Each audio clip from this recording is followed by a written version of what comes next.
নমস্কার। আজকের আমরা একাদশ শ্রেণীর তৃতীয় অধ্যায়ের এমসিকিউ দেখব। তো চলুন দেখে নেওয়া যাক। প্রথম প্রশ্ন আছে, নেশন কি নামক প্রবন্ধটির রচয়িতা হলেন রবীন্দ্রনাথ। পরের প্রশ্ন, জাতীয় জনসমাজের সংজ্ঞা নির্দেশ করা সহজ নয়, কারণ কোনো পরিমাপযোগ্য উপাদানের ভিত্তিতে তাকে চিহ্নিত করা যায় না, একথা বলেছেন ল্যাস্কি। পরের প্রশ্ন, জাতীয় জনসমাজকে মূলত অতীত ইতিহাসের অভিজ্ঞতা ও সাংস্কৃতিক ঐতিহ্যের একটি ফল বলে বর্ণনা করেছেন কোকার। পরের প্রশ্ন হলো, জাতীয় জনসমাজকে জনসমাজ এবং জাতির মধ্যবর্তী স্তর বলে চিহ্নিত করেছেন রোজ। পরের প্রশ্ন, ভাষা, সাহিত্য, ধ্যান ধারণা, আচার আচরণ ও ঐতিহ্যের বন্ধনে সুদৃঢ়ভাবে আবদ্ধ এমন একটি ঐক্যবদ্ধ জনসমাজ যে নিজেকে অনুরূপ বন্ধনে আবদ্ধ অন্যান্য জনসমাজ থেকে পৃথক বলে মনে করেন, তাকে বলা হয় জাতীয় জনসমাজ। পরের প্রশ্ন হলো, জাতির সংজ্ঞা নির্দেশ করা সহজ নয়, কারণ কোনো বিচার্য বাহ্যিক উপাদানের ভিত্তিতে তাকে চিহ্নিত করা যায় না, এই মন্তব্য করেছেন ল্যাস্কি। পরের প্রশ্ন, ভাষা কিংবা জৈবিক ভিত্তিতে জাতি সৃষ্টি হয় না, জাতি হলো এক জীবন্ত আধ্যাত্মিক নীতির মূর্ত রূপ। কোনো গৌরবোজ্জ্বল বা দুঃখময় অতীত স্মৃতির বন্ধন এবং একই রাষ্ট্রে ঐক্যবদ্ধ হওয়ার ইচ্ছাই একটি জনসমাজকে জাতিতে পরিণত করে, একথা বলেছেন রেনা। পরের প্রশ্ন, অতীতে সকলে মিলিয়া দুঃখ ত্যাগ দুঃখ স্বীকার এবং পুনর্বার সেই জন্য সকলে মিলিয়া প্রস্তুত থাকিবার ভাব হইতে জনসাধারণকে যে একটি একীভূত নিবিড় অভিব্যক্তি দান করে, তাই নেশান। অতীতের গৌরবময় স্মৃতি ও সেই স্মৃতির অনুরূপ ভবিষ্যৎ আদর্শ একসঙ্গে দুঃখ বন্ধন মানুষকে ঐক্যবদ্ধ করে। জাতির গঠন হয় মানুষের মতো। সুদীর্ঘ অতীতকালের প্রয়াস, ত্যাগ, স্বীকার ও নিষ্ঠার দ্বারা নেশন হইল একটি জীবন্ত সত্তা। উক্তিটি রবীন্দ্রনাথের। পরের প্রশ্ন, যে জনসমাজের মানুষ নিজেদের একটি জাতিসত্তার অঙ্গীভূত বলে মনে করে, সেটিই হলো জাতি, মন্তব্যটি করেছেন আলফ্রেড জিমান। পরের প্রশ্ন, রাজনৈতিকভাবে সংগঠিত বহিঃশাসন থেকে সর্বপ্রকারে মুক্ত অথবা মুক্তিকামী একটি নির্দিষ্ট জনসমাজকে বলা হয় জাতি। পরের প্রশ্ন, জাতি হলো রাষ্ট্রাধীন সুগঠিত একটি জনসমাজ, একথা বলেছেন গিলক্রিস্ট। পরের প্রশ্ন, একটি জাতীয় জনসমাজ ঐক্যবদ্ধ হয়ে সার্বভৌমিকতা ও স্বাধীনতা অর্জন করে জাতিতে পরিণত হয়, মন্তব্যটি করেছেন হায়েস। পরের প্রশ্ন, জাতি হল ঐতিহাসিকভাবে বিকশিত এমন একটি স্থায়ী জনসমাজ যাদের ভাষা এক, বাসভূমি এক, অর্থনৈতিক জীবন এক, মানসিক গঠনও এক, এবং এই মানসিক গঠন একটি সাধারণ সংস্কৃতির মধ্যে দিয়ে প্রকাশিত হয়। উক্তিটি হল স্তালিনের।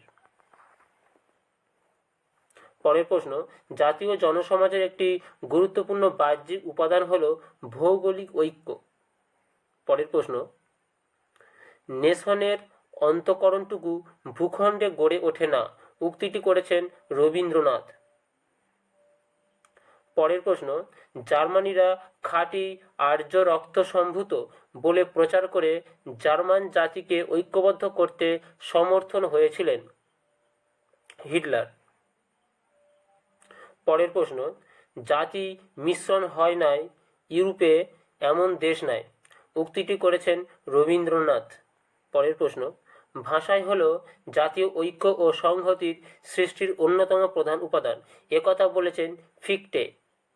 পরের প্রশ্ন দেখো, জাতীয় জনসমাজ গঠনের ক্ষেত্রে বংশগত ঐক্য অপেক্ষা ভাষাগত ঐক্যের গুরুত্ব অনেক বেশি বলে অভিমত ব্যক্ত করেছেন রামসে মুর। পরের প্রশ্ন, ধর্মবিশ্বাসের পার্থক্য যেখানে প্রবল, সেখানে জাতিগত ঐক্য স্বল্পস্থায়ী হতে বাধ্য বলে মন্তব্য করেছেন গিলক্রিস্ট। পরের প্রশ্ন, জাতীয় জনসমাজ হলো এমন একটি গোষ্ঠী যার সদস্যরা অভিন্ন আইনের অধীনে থাকতে চায় এবং একটি রাষ্ট্র প্রতিষ্ঠা করতে আগ্রহী। এই অভিমত ব্যক্ত করেছেন ডুর্কহেইম। পরের প্রশ্ন, অভিন্নতা অপেক্ষা একটি যৌথ স্মৃতি এবং একটি যৌথ আদর্শ জাতি গঠনে অধিকতর সাহায্য করে, একথা বলেছেন বার্নস। পরের প্রশ্ন, জাতীয় জনসমাজ সম্পর্কে ধারণাকে মূলগত ভাবগত ধারণা বলে বর্ণনা করেছেন রেনা। পরের প্রশ্ন, জাতীয়তা হলো মোটামুটিভাবে একটি ভাবগত ধারণা। এটি হলো একটি মানসিক অবস্থা, একটি জীবনাদর্শ এবং চিন্তা ও অনুভূতির বিষয়। এই অভিমত ব্যক্ত করেছেন গেটেল। পরের প্রশ্ন হলো, জাতীয় চরিত্র চিরনির্দিষ্ট কিছু নয়, জীবনযাত্রার অবস্থাগত পরিবর্তনের সঙ্গে সঙ্গে এর রূপান্তর ঘটে, কিন্তু যে কোনো নির্দিষ্ট সময়ে এর অস্তিত্ব থাকে বলে জাতির সাধারণ আকৃতির ওপর এর ছাপ পড়ে। বক্তব্যটি হলো স্টালিনের। পরের প্রশ্ন, আঞ্চলিক জাতির ওপর রাষ্ট্রের ছাপ পড়ার ফলে জাতি, জাতীয় সম্প্রদায় এবং রাষ্ট্র, জাতীয় রাষ্ট্র এ রূপান্তরিত হয় বলে মন্তব্য করেছেন বার্কার। পরের প্রশ্ন, রাষ্ট্র হলো মূলত একটি রাজনৈতিক প্রতিষ্ঠান, অন্যদিকে জাতীয় জনসমাজ হলো একটি সাংস্কৃতিক সত্তা, মন্তব্য করেছেন হায়েস। পরের প্রশ্ন, আত্মনিয়ন্ত্রণের অধিকার বলতে নিজের ভাগ্য নিরূপণ করার অধিকার শুধু নিজের হাতেই থাকাকে বোঝায়, একথা বলেছেন স্টালিন। পরের প্রশ্ন, প্রথম বিশ্বযুদ্ধের পর যে তত্ত্বটি বিশেষভাবে জনপ্রিয় হওয়ার ফলে কার্যত জাতি ও রাষ্ট্রের মধ্যে পার্থক্যের সীমারেখা দ্রুত বিলীন হয়ে যায়, তা হলো বহুজাতিক রাষ্ট্রের তত্ত্ব। পরের প্রশ্ন, এক জাতি এক রাষ্ট্র এর স্লোগানই হলো আত্মনিয়ন্ত্রণের অধিকার প্রতিষ্ঠার মৌলিক নীতি। পরের প্রশ্ন, জাতীয় জনসমাজের সীমারেখা রাষ্ট্রের সীমারেখার সমান হওয়া উচিত, একথা বলেছেন জে.এস. মিল বা জন স্টুয়ার্ট মিল। পরের প্রশ্ন, গণতান্ত্রিক শাসন ব্যবস্থার সাফল্যের জন্য আত্মনিয়ন্ত্রণের অধিকারটি স্বীকার করে নেওয়া উচিত বলে মনে করতেন জন স্টুয়ার্ট মিল বা জে.এস. মিল। পরের প্রশ্ন হলো, ক্ষুদ্র রাষ্ট্রসমূহের স্বাধীনতা মিথ্যা কল্পনা মাত্র, একথা বলেছেন ফ্রিডম্যান। পরের প্রশ্ন হলো, বৈচিত্র্য এবং অনেক সময় বিরোধী প্রবৃত্তির দ্বারা ভিন্ন ভিন্ন নেশন সভ্যতা বিস্তার কার্যে সহায়তা করিতেছে, একথা বলেছেন রবীন্দ্রনাথ ঠাকুর। পরের প্রশ্ন, একটি রাষ্ট্রের মধ্যে বিভিন্ন জাতির অবস্থিতি সেই রাষ্ট্রের সভ্যতা, সংস্কৃতি প্রভৃতিকে উন্নততর পর্যায়ে নিয়ে যেতে সক্ষম হয়, বলেছেন লর্ড অ্যাক্টন। পরের প্রশ্ন, প্রতিটি জাতিকে আত্মনিয়ন্ত্রণের অধিকার প্রদান করলে যুদ্ধের অন্যতম প্রধান কারণকে সমূলে উৎপাটিত করা সম্ভব হবে বলে মন্তব্য করেছেন উড্রো উইলসন। পরের প্রশ্ন, ক্ষুদ্র রাষ্ট্রসমূহের স্বাধীনতাকে মিথ্যা কল্পনা মাত্র, বলেছেন ফ্রিডম্যান। পরের প্রশ্ন, আত্মনিয়ন্ত্রণের অধিকার হলো এমন একটি অস্ত্র যার দুদিকেই ধার আছে, মন্তব্যটি করেছেন কার্জন। পরের প্রশ্ন, বংশগত কিংবা ভাষাগত ঐক্য নয় বরং ভাবগত ঐক্যই জাতীয়তাবাদের সৃষ্টি করে, একথা বলেছেন স্পেংলার। পরের প্রশ্ন হলো, দেশের জনসাধারণের মধ্যে নিম্ন শ্রেণীর অন্তর্ভুক্ত বহু সংখ্যক ব্যক্তি যখন সামাজিক যোগাযোগ ও অর্থনৈতিক সম্পর্কের ভিত্তিতে দেশের বিভিন্ন আঞ্চলিক ও কেন্দ্রীয় নেতৃত্বে সমাসীন জনগোষ্ঠীর সঙ্গে প্রত্যক্ষ বা পরোক্ষভাবে যুক্ত হয়, তখনই জাতীয়তাবাদের উৎপত্তি ঘটে বলে মন্তব্য করেছেন ডয়েস। পরের প্রশ্ন দেখো, জাতীয়তাবাদ হলো এমন একটি সাদৃশ্য ও ঐক্যের অনুভূতি যা একে অপরকে ভালোবাসতে শিক্ষা দেয়, একথা বলেছেন রাসেল। পরের প্রশ্ন, মানুষের সঙ্গলিপ্সু প্রবৃত্তি এবং স্বায়ত্তশাসন প্রতিষ্ঠা করার ইচ্ছাকে জাতীয়তাবাদের ভিত্তি বলে চিহ্নিত করেছেন ল্যাস্কি। পরের প্রশ্ন, জাতীয় রাষ্ট্র এবং জাতীয়তাবাদ হলো এমন একটি শূন্য পাত্র যার মধ্যে প্রতিটি যুগ ও প্রত্যেকটি দেশের শ্রেণী সম্পর্ক বিশেষ অন্তর্বস্তু ঢেলে দেয়, মন্তব্যটি করেছেন লুক্সেমবুর্গ। পরের প্রশ্ন, ভারতীয়রা হলো একটি জাতি। তারপরে দেখো, জাতীয়তাবাদ হলো এমন একটি ধর্ম যা মানুষের প্রবৃত্তির মধ্যেই নিহিত থাকে, একথা বলেছেন লয়েড। পরের প্রশ্ন, জাতীয়তাবাদ হলো জাতি গঠনকারী বিভিন্ন শ্রেণী ও গোষ্ঠীর এমন একটি আন্দোলন যা তাদের আশা আকাঙ্ক্ষার ইতিবাচক সামাজিক, অর্থনৈতিক ও সাংস্কৃতিক সারবস্তু মেশাতে চায়। উক্তিটি করেছেন A.R. দেশাই। পরের প্রশ্ন, আমাদের যুগে জাতীয়তাবোধ, জাতীয় রাষ্ট্র ও দেশপ্রেমের সংমিশ্রণে যে জাতীয়তাবাদের সৃষ্টি হয়েছে তা চরম অন্যায় ও অমঙ্গলের প্রধান উৎসস্থলে পরিণত হয়েছে। উক্তিটি করেছেন হায়েস। পরের প্রশ্ন, সভ্যতার সংকট নামক প্রবন্ধে বিকৃত জাতীয়তাবাদী রাষ্ট্রকে ধিক্কার জানিয়েছেন রবীন্দ্রনাথ। পরের প্রশ্ন, অন্যায় ও অমঙ্গল প্রতিষ্ঠাকারী ইউরোপীয় জাতীয়তাবাদকে ঘোরতর পৈশাচিক পাপ বলে ধিক্কার জানিয়েছেন বঙ্কিমচন্দ্র।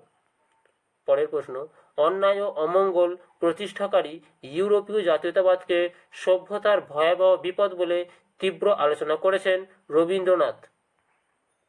পরের প্রশ্ন, বুর্জোয়া জাতীয়তাবাদকে প্রলেতারিয়েত আন্তর্জাতিকতার বিরোধী এবং শ্রেণীশত্রুর বিরুদ্ধে শ্রমজীবী মানুষের সংগ্রামকে দুর্বল করার একটি মতাদর্শ হিসেবে চিহ্নিত করেছেন মার্ক্সবাদীরা। পরবর্তী প্রশ্ন হলো, স্ত্রী লোকের কাছে মাতৃত্ব যেমন স্বাভাবিক, পুরুষের কাছে যুদ্ধ তেমনি স্বাভাবিক। উক্তিটি করেছেন মুসোলিনি। আন্তর্জাতিক শান্তিকে কাপুরুষের স্বপ্ন বলে পরিহাস করতেন মুসোলিনি। পরের প্রশ্ন, হয় যুদ্ধ মানুষকে ধ্বংস করবে, নয়তো যুদ্ধই মানুষকে নিশ্চিহ্ন করে দেবে। এই মন্তব্য করেছেন রাসেল। পরের প্রশ্ন, আন্তর্জাতিকতা হলো সেই অনুভূতি যার দ্বারা ব্যক্তি নিজেকে কেবল তার নিজ রাষ্ট্রের সভ্য বলে ভাবে না, সেই সঙ্গে সে নিজের বিশ্বের একজন নাগরিকও বলে মনে করবে। একথা বলেছেন গোল্ড স্মিথ। পরের প্রশ্ন, জাতির সীমারেখার সঙ্গে রাষ্ট্রীয় সীমারেখার মিলন না ঘটলে সত্যিকারের কোনো আন্তর্জাতিক ব্যবস্থা গড়ে তোলা অসম্ভব। এই অভিমত ব্যক্ত করেছেন বার্ট্রান্ড রাসেল। পরবর্তী প্রশ্ন, জাতীয়তাবাদের রাজপথ ধরেই আন্তর্জাতিকতায় পৌঁছানো যায়, একথা বলেছেন জিমান। তারপরে দেখো, ন্যাশনালিজম গ্রন্থটির রচয়িতা হলেন রবীন্দ্রনাথ ঠাকুর। পরবর্তী প্রশ্ন, প্রথম বিশ্বযুদ্ধের পূর্বে উপনিবেশবাদী ইউরোপীয় জাতিরাষ্ট্রগুলির মধ্যে বিশ্বের ভাগবাটোয়ারা নিয়ে যে লড়াই চলছিল তাতে সব শেষে যোগ দিয়েছিল জাপান। পরবর্তী প্রশ্ন, পাশ্চাত্যের জাতীয়তাবাদকে মানবতার শত্রু বলে চিহ্নিত করেছেন রবীন্দ্রনাথ। পরবর্তী প্রশ্ন, জাপানে জাত্যাভিমানী ও আগ্রাসী জাতীয়তাবাদের উৎপত্তি ও বিকাশ দেখে আতঙ্কিত হয়ে পড়েছিলেন রবীন্দ্রনাথ। পরবর্তী প্রশ্ন, সমগ্র বিশ্বের সব মানুষ আত্মিক সৌহার্দ্য ও সর্বজাতীয় রাষ্ট্রীয় সমবায় এর প্রতিষ্ঠা কাঙ্ক্ষিত বিষয় ছিল রবীন্দ্রনাথের। পরবর্তী প্রশ্ন, জাতীয় জনসমাজ মূলত অতীত ইতিহাসের অভিজ্ঞতা ও সাংস্কৃতিক ঐতিহ্যের একটি ফল, একথা বলেছেন কোকার। পরবর্তী প্রশ্ন, নেশন শব্দটি এসেছে ল্যাটিন শব্দ নেশিও থেকে, NATIO, নেশিও। পরবর্তী প্রশ্ন, ন্যাশনালিজম গ্রন্থটি লিখেছেন রবীন্দ্রনাথ ঠাকুর। এটি আগেও আলোচনা করা হয়েছে। এবং এই অধ্যায়ের সবার শেষ প্রশ্ন হলো, একটি জাতির তার নিজস্ব ভাগ্য নির্ধারণের অধিকারকে আত্মনিয়ন্ত্রণের অধিকার বলে, একথা বলেছেন স্টালিন। তো এই ছিল তোমাদের একাদশ শ্রেণীর তৃতীয় অধ্যায়ের শর্ট কোশ্চেনের MCQ। আশা করি তোমাদের ভালো লেগেছে।